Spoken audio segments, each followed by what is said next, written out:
Thanks for checking out the Passive Geek Show. It's tech news that's not real techy. Apple has apologized for slowing down the performance on older iPhone models. Apple will discount replacement batteries for some models after some lawsuits claim Apple had unfairly pushed iPhone users to upgrade their phones. Just a battery? Apple is taking $50 off the $79 price to replace a battery. Now that price will apply to any out-of-warranty iPhone 6 or later, and you can have your battery replaced starting late this month. The program will continue through December of this year.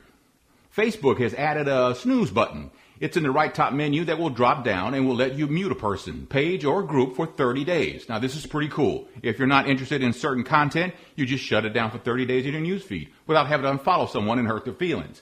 Maybe you're not here for an ex. Mute them. I wish they'd let me mute duplicate posts, like if you're posting about Omarosa leaving the White House, and then I have to see it in every other post for the next 30 years of Omarosa leaving the White House. Frustrating. First world problems. Google is taking steps to get fake news off the internet. Websites that misrepresent or conceal their country of origin or otherwise are aimed at people at another country under false premises will be banned.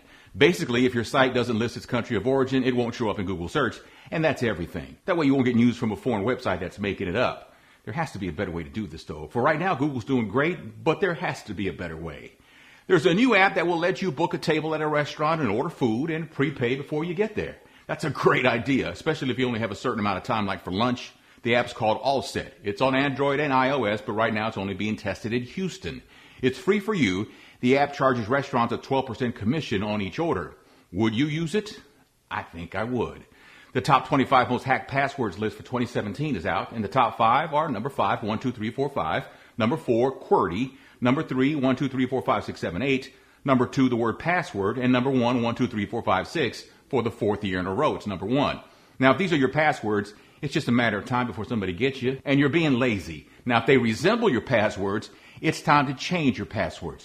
Make that a resolution. Hey, that's all I got. Can I get a like and a share? If you're on YouTube, can I get a thumbs up and a subscribe? If you'd like to level up the love, you can be a patron of mine on patreon.com for just 99 cents a month. The link for more info is down below. Thanks for checking out the Passive Geek Show. It's tech news that's not too techy. I'm Tony Scott.